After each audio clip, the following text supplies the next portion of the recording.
The tabernacle had just been completed. The glory of the Lord had fallen like fire, burning the offering and stunning the people. It was a holy moment. Awe filled the camp of Israel. But then came a shocking twist. Two priests, Nadab and Abihu, sons of Aaron, stepped forward. They were chosen, consecrated, privileged. They had seen the mountain of God. They had eaten in his presence, Exodus 24:9 through 11. But on this day, they did something terribly wrong. They brought unauthorized fire before the Lord, which he had not commanded them. Leviticus 10:1. No one knows exactly what their strange fire was. Maybe they took coals from the wrong source. Maybe they mixed pagan incense. Maybe they were drunk. Leviticus hints at that possibility just verses later. Whatever it was, it violated God's instructions. They treated sacred things casually, and in a moment, God responded. So fire came out from the presence of the Lord and consumed them, and they died before the Lord. Leviticus 10:2. 1 minute they were offering worship. The next they were charred corpses, struck down in front of everyone. The same fire that once consumed the sacrifice now consumed the priests. Aaron, their father, was watching. Can you imagine the horror, the heartbreak?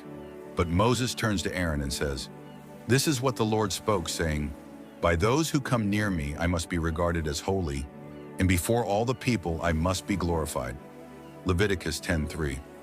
And Aaron said nothing, not a word of protest, not a tear recorded, just silence. Because when God's holiness is violated, even grief bows low. This isn't just a story about fire or incense. It's a warning to never take God lightly. Nadab and Abihu thought they could worship their way.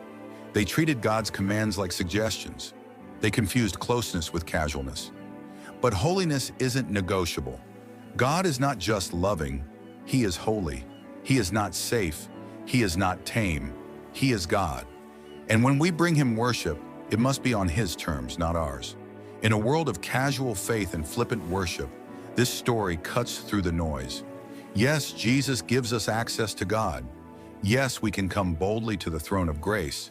But boldness is not irreverence. Access is not an excuse for arrogance. We must still honor God with fear and trembling.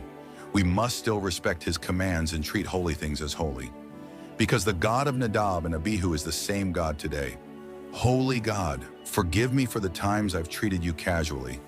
Help me remember that you are holy, righteous, and worthy of reverence. Teach me to worship not on my terms, but yours.